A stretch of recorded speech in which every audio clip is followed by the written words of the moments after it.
Plastic ಬಳಕೆಯಿಂದ plastic ಎಂಬ ವ್ಯಾಘ್ರದಿಂದ ಪ್ರತಿ ಮನೆಯಲ್ಲೂ ಆರೋಗ್ಯ ಸಮಸ್ಯೆ ಕಾಡುತ್ತಿದೆ ಎಂದು ಸಾರ್ವಜನಿಕ ಆಸ್ಪತ್ರೆ ಆಡಳಿತಾಧಿಕಾರಿ ಡಾಕ್ಟರ್ ಸಂಜಯ್ ತಿಳಿಸಿದರು.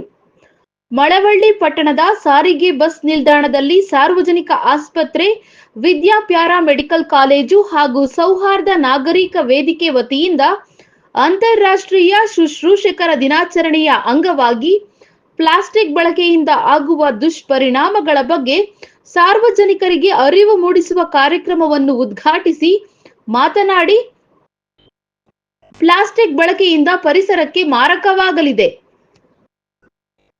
ಎಲ್ಲರೂ ಎಚ್ಚೆತ್ತುಕೊಂಡು ಪ್ಲಾಸ್ಟಿಕ್ ಬಳಕೆಯಿಂದ ದೂರವಿರಿ ಎಂದರು.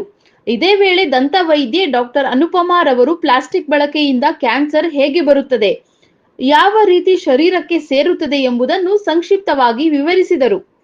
ಇನ್ನು ಸೌಹಾರ್ದ ನಾಗರಿಕ ವೇದಿಕೆಯ ಅಧ್ಯಕ್ಷ ಮಹೇಶ್ ಕುಮಾರ್ ಮಾತನಾಡಿ, ಪರಿಸರವನ್ನು ಉಳಿಸಬೇಕಾದರೆ ಪ್ರತಿಯೊಬ್ಬರು ಗಿಡಗಳನ್ನು ನೆಟ್ಟು ಬೆಳೆಸಿ, ಇದರಿಂದ ಬಿಸಿಲಿನ ತಾಪಮಾನ ಕಡಿಮೆಯಾಗುತ್ತದೆ ಎಂದರು.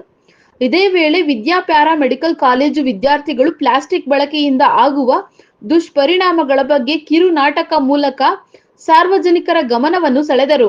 ಇದೇ ವೇಳೆ ಶುಶ್ರೂಷಕರು ಹಾಗೂ ವಿದ್ಯಾರ್ಥಿಗಳು ಪಟ್ಟಣದ ಪ್ರಮುಖ ಬೀದಿಗಳಲ್ಲಿ ಪ್ಲಾಸ್ಟಿಕ್ ತ್ಯಜಿಸಿ ಆರೋಗ್ಯ ಕಾಪಾಡಿಕೊಳ್ಳಿ ಎಂದು ಘೋಷಣೆ ಕೂಗುತ್ತಾ ಅರಿವು ಜಾಥಾ ನಡೆಸಿದರು.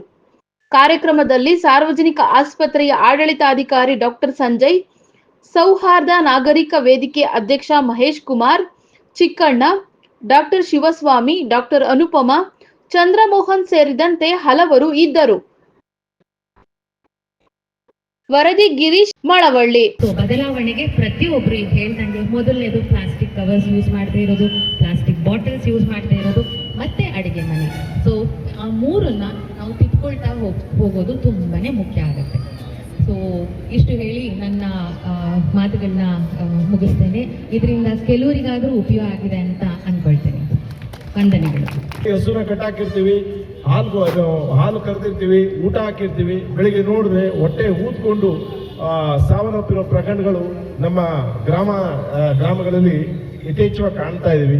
ಇದಕ್ಕೆಲ್ಲ ಕಾರಣ ಎಲ್ಲೋ ಒಂದು ರೂಪದಲ್ಲಿ ನಾವು ಪ್ಲಾಸ್ಟಿಕ್ನ ಆ ಮೂಕ ಪ್ರಾಣಿಗಳಿಗೆ ಕೊಡ್ತಾ ಇರುವಂಥದ್ದು. ನಮಗೆ ಅರಿವಿಲ್ಲದೇನೆ ಕೊಡ್ತಾ ಇದೀವೋ ಅಥವಾ ಅರಿವಿದ್ದು ಕೊಡ್ತಾ ಇದೀವೋ ಅದನ್ನ ನಾವು ಈಗಲಾದ್ರೂ ಅದನ್ನ ಎಚ್ಚೆತ್ಕೊಂಡು ಸ್ವಲ್ಪ ನಮ್ಮ ಏನು ದೈನಂದಿನ ಏನು ಕಾರ್ಯಕ್ರಮಗಳು ಮಾಡ್ತೀವಿ ಅದರಲ್ಲಿ ಪ್ಲಾಸ್ಟಿಕ್ಗಳ ಸಂಪೂರ್ಣ ನಿಷೇಧ ಮಾಡ್ಬೇಕಂತ ಹೇಳಿ ಈ ಮೂಲಕ ಎಲ್ಲರಲ್ಲೂ ನನ್ನ ಮನವಿಯನ್ನು ಮಾಡ್ಕೊಳ್ತೀನಿ. ಧನ್ಯವಾದಗಳು. ದೂರದಲ್ಲಿ ನಿಂತಿದ್ದೀರಿ, ಆದರೆ ಈ ಒಂದು ವಾತಾವರಣ ಯಾಕೆ ಇಷ್ಟು ಬಿಸಿ ಆಗ್ತದೆ ಅಂತ ತಿಳ್ಕೊಳ್ಳುವಷ್ಟು ಪರಿಜ್ಞಾನ ನಮ್ಮಲ್ಲಿಲ್ಲ. ನಾವು ಎಷ್ಟು ಅವಿದ್ಯಾವಂತರು, ಅಜ್ಞಾನಿಗಳು ತಿಳ್ಕೊಳ್ಳಿ. ಇದಕ್ಕೆ ಕಾರಣ ಏನಂದ್ರೆ ನಾವು ಮನುಷ್ಯತ್ವ ಬಿಟ್ಟು ಮರಗಳನ್ನ ಕಡಿತಾ ಇದ್ದೀವಿ. ಇದನ್ನ ಅರ್ಥ ಮಾಡ್ಕೊಳ್ಳಿ. ಇನ್ನು ಮುಂದೆ ನೀವು ಮಾಡ್ಬೇಕೇನಂದ್ರೆ, ನಾವು ಬೇರೆಯವ್ರನ್ನೆಲ್ಲ ಎಲ್ಲ ನಾವು ಜೀವನದ ಸಂಧ್ಯಾಕಾಲದಲ್ಲಿ ಇದ್ದೀವಿ. ನಮ್ಮ ಭವಿಷ್ಯ ಬಿಡಿ, ನಿಮ್ಮ ಭವಿಷ್ಯದ ಪ್ರಜೆಗಳು. ನೀವು ಹುಟ್ಟುಹಬ್ಬನ ಕೇಕ್ ಕಟ್ ಮಾಡೋ ಬದಲು ಇವತ್ತೇ ಪ್ರತಿಜ್ಞೆ ಮಾಡಿ ಒಂದೊಂದು ಗಿಡ ನೆಡುವಂಥ ಕಾರ್ಯಕ್ರಮನ ಹಾಕೊಳ್ಳಿ. ಇವತ್ತು ಮಾಡ್ತೀನಿ ಅಂತ ನಾನು ತಿಳ್ಕೊಂಡಿದ್ದೀನಿ. ಪ್ರತಿಜ್ಞೆ ಮಾಡಿ ದಯವಿಟ್ಟು. ಮುಂದಿನ ದಿನಗಳಲ್ಲಿ ಶಾಲಾ ಕಾಲೇಜುಗಳೆಲ್ಲ ನಾವು ಬರ್ತೀವಿ. ಆ ನಿಟ್ಟಿನಲ್ಲಿ ನಿಮ್ಗೆಲ್ಲ ಹೇಳ್ತಾ ಬರ್ತೀವಿ. ನೋಡಿ ಎಷ್ಟು ಶಾಖ ಇದೆ. ಬಹುಶಃ ಈ ಶಾಖಗಳು ನಮ್ಗೆ ಇದಿಲ್ಲ. ಇದು ನಿರಂತರ ನಡೀತಾ ಇರ್ತದೆ. ಪ್ರತಿ ವರ್ಷ 2 ರಿಂದ 3 ಡಿಗ್ರಿ ಹೆಚ್ಚಾಗ್ತಾ ಬರ್ತದೆ. ಅದನ್ನು ಅರ್ಥ ಮಾಡ್ಕೊಳ್ಳಿ. ನಿರಂತರವಾಗಿ ಇದನ್ನು ನಾವು ಮಾಡ್ತಾ ಬಂದ್ರೆ ಮಾತ್ರ ಇದೆ. ಜೂನ್ 5ರಂದು ನಮ್ಮ ಸೌಹಾರ್ದ ನಾಗರಿಕ ವ್ಯಕ್ತಿಯಿಂದ ಈಗ ನಮಗೆ ನಿಜವಲ್ಲಿ ಹೇಳ್ಬೇಕಂದ್ರೆ ಸ್ಫೂರ್ತಿದಾಯಕ ಡಾಕ್ಟರ್ ಸಂಜಯ್ ಅವರು ಅಂಬೇಡ್ಕರ್ ಜಯಂತಿ ಎಂದು ಸಾಂಕೇತಿಕವಾಗಿ ಉದ್ಘಾಟನೆ ಮಾಡಿದ್ದೀವಿ. ಮುಂದಿನ ತಿಂಗಳು ಜೂನ್ 5ರಂದು ಪರಿಸರ ದಿನಾಚರಣೆ ಅಂಗವಾಗಿ ಮಳವಳ್ಳಿ ತಾಲೂಕನ್ನ ಶಾಸಕರ ಹತ್ರ ಮಾತಾಡಿದ್ವಿ. ಅಧಿಕೃತವಾಗಿ ಪ್ಲಾಸ್ಟಿಕ್ ಮುಕ್ತ ವಲಯ ಮಾಡ್ತೀವಿ ಅಂತ ಪ್ರತಿಜ್ಞೆ ಮಾಡಿದ್ವಿ. ಇದನ್ನ ಒಬ್ಬರಿಂದ ಸಾಧ್ಯ ಇಲ್ಲ. ದಯವಿಟ್ಟು ಎಲ್ಲ ಕೈ ಜೋಡಿಸ್ಬೇಕು. ಇವತ್ತು ಆರೋಗ್ಯ ಇಲಾಖೆ ನಮಗೆ ಎಷ್ಟು ನೋಡಿ, ಈಗ ಒಂದು ಸಣ್ಣ ಕಾರ್ಯಕ್ರಮ ಅಂತ ಡಾಕ್ಟರ್ ಸಂಜಯ್ ಹೇಳಿದ್ರು. ದಯವಿಟ್ಟು ಸಣ್ಣದು ಅಂತ ತಿಳ್ಕೊಬೇಡಿ. ಪ್ರಾಮುಖ್ಯನ ಅನ್ನ ಹಾಕುವ ರೈತ ಎಷ್ಟು ಪ್ರಾಮುಖ್ಯನೋ ಪರಿಸರ ಉಳಿಸೋದು ಅಷ್ಟೇ ಪ್ರಾಮುಖ್ಯತೆ ಅನ್ನೋದು ದಯವಿಟ್ಟು ತಿಳ್ಕೊಳ್ಳಿ. ಅಲ್ಲ ಇವತ್ತೇ ಪ್ರತಿಜ್ಞೆ ಮಾಡಿ ನಾವೆಲ್ಲ ಪರಿಸರ ಉಳಿಸೋ ಕಡೆ ಹೋಗೋಣ. ನಮ್ಮ ಆರೋಗ್ಯ ಇಲಾಖೆ, ಪೊಲೀಸ್ ಇಲಾಖೆ, ಪುರಸಭೆ ಪ್ರತಿಯೊಂದು ಇಲಾಖೆಗಳು ಕೈ ಜೋಡಿಸಿದ್ರೆ ಮಳವಳ್ಳಿನ ಪ್ಲಾಸ್ಟಿಕ್ ಮುಕ್ತ ಮಾಡೋಣ, ಪ್ರತಿಜ್ಞೆ ಮಾಡೋಣ. ನನಗಂತೂ ಅವರ ನೃತ್ಯ ರೂಪಕದಲ್ಲಿ ಅವರು ಹೇಳಿದಂಥ ನಾಟಕ ಮಾಡೋದು ತುಂಬ ಹಿಡಿಸ್ತು. ನಾನು ಚಂದ್ರಮೋಹನಲ್ಲಿ ಇರ್ತೀನಿ. ಮಳವಳ್ಳಿನಲ್ಲಿ ನಾವು 5 ಥರ ಹಂತದ ಹೋರಾಟ ಇಟ್ಕೊತಾ ಇದ್ದೀವಿ. ಆ ಹೋರಾಟ ಮಾಡಿ ಒಂದೇ ಅಂತ ಹೇಳ್ತೀವಿ. ನಾವು ಯಾವುದೇ ಒಂದು ಸರ್ಕಾರಿ ಅಧಿಕಾರಿಗಳ ಮೇಲೆ, ಸರ್ಕಾರದ ಮೇಲೆ ಭರವಸೆ ಇಟ್ಕೊಂಡು ಕೂತ್ಕೊಂಡ್ರಾಗಲ್ಲ. ಜನಗಳೇ ನಾವು ಪರಿವರ್ತನೆ ಆಗಬೇಕು, ಆ ನಿಟ್ಟಿನಲ್ಲಿ ಅದನ್ನ ಯಶಸ್ಸು ಸಾಧಿಸಬೇಕು ಅಂತ ಹೇಳ್ತಾ ಜಾಥಾಗಳು ಹೋಗ್ಬೇಕಾಗ್ತದೆ, ಮನಸ್ಸು ಪರಿವರ್ತನೆ ಮಾಡಬೇಕಾಗ್ತದೆ. ಮುಂದಿನ ದಿನಗಳಲ್ಲಿ ಹೆಚ್ಚಿನ ಕೆಲಸ ಇರುತ್ತೆ, ಈಗ ಮಾತಾಡೋಕ್ಕೂ ಆಗಲ್ಲ. ನಾವೆಲ್ಲ ಪ್ರತಿಜ್ಞೆ ಮಾಡಿ ದಯವಿಟ್ಟು ನೀವುಗಳೆಲ್ಲ ಮಕ್ಕಳ ನಿಮ್ಮ ಹುಟ್ಟದ ಬಂದು ಒಂದು ಗಿಡ ನೆಡೋದಕ್ಕೆ ನೋಡಿ.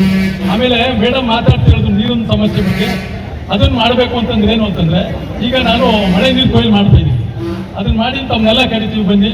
ನಾವೆಲ್ಲ ಸಂಪೂರ್ಣವಾಗಿ ಸಾವಯವ ಕೃಷಿಕರು, ನಾವೆಲ್ಲ ವಿಷಮುಕ್ತ ಭೂಮಿ ವಿಷಮುಕ್ತ ಆಹಾರ ಅಂತ ಧ್ಯೇಯ ಇಟ್ಕೊಂಡು ಹೋರಾಟ ಮಾಡ್ತಿರ್ತಕ್ಕಂಥವ್ರು. ನಮ್ಮ ಪ್ರಕೃತಿ ಮಾತೆಯಲ್ಲಿ ಉಳ್ಕೋಬೇಕಾದ್ರೆ ದೇಶೀಯ ಹಸುಗಳು ಉಳ್ಕೋಬೇಕು. ಆ ಸಗಣಿ ಗಂಧದಿಂದ ವ್ಯವಸಾಯ ಮಾಡ್ತಾ ಇದ್ವಿ, ಪರಿಸರ ನಾಶ ಆಗಲ್ಲ. ಆ ನಿಟ್ಟಿನಲ್ಲಿ ಮುಂದಿನ ದಿನಗಳಲ್ಲಿ ನಾವು ಕುಡಿ ನೀರನ್ನ ಮಳೆ ನೀರನ್ನ ಕೊಯ್ದು ಇಟ್ಕೊತಾ ಇದ್ವಿ, 20,000 ಲೀಟರ್ ನಾವು ಮಾಡ್ತಾ ಇದ್ವಿ. ಅದನ್ನ ಮಾಡಿ ಇನ್ನೊಬ್ರಿಗೆ ತೋರಿಸ್ಬೇಕು ನಾವು ಅಂತ ತೋರಿಸ್ತೀವಿ. ದಯವಿಟ್ಟು ನೀವು ಮಳೆ ನೀರು ಕೊಯ್ಲು ಮಾಡಬೇಕು, ಎಷ್ಟು ಜನಕ್ಕೆ ಆಗ್ತದೆ ಅವರೆಲ್ಲ ಮಾಡ್ಕೊಳ್ಳಿ, ನಿಮಗೆಲ್ಲ ಸಹಾಯ ಮಾಡ್ತೀವಿ ಅಂತ ಹೇಳ್ತಾ ಬೆಂಗಳೂರಿನಲ್ಲಿ ಹೆಚ್ಚಿಗೆ ಮಾತಾಡಲ್ಲ. ಬೆಂಗಳೂರಿನಲ್ಲಿ ಇನ್ನೂ 5ರಿಂದ 10 ವರ್ಷಕ್ಕೆ ಹೋದ್ರೆ 10 ಜನಕ್ಕೆ ಒಬ್ಬರಿಗೆ ಕ್ಯಾನ್ಸರ್ ಬರ್ತದೆ. ಇದನ್ನ ಅರ್ಥ ಮಾಡ್ಕೊಳ್ಳಿ. ಮೇಡಮ್ ಅವ್ರು ಹೇಳೋದು ನಿಜವಾಗ್ಲೂ ನಮಗೆ, ನಾವು ಯಾವುದನ್ನ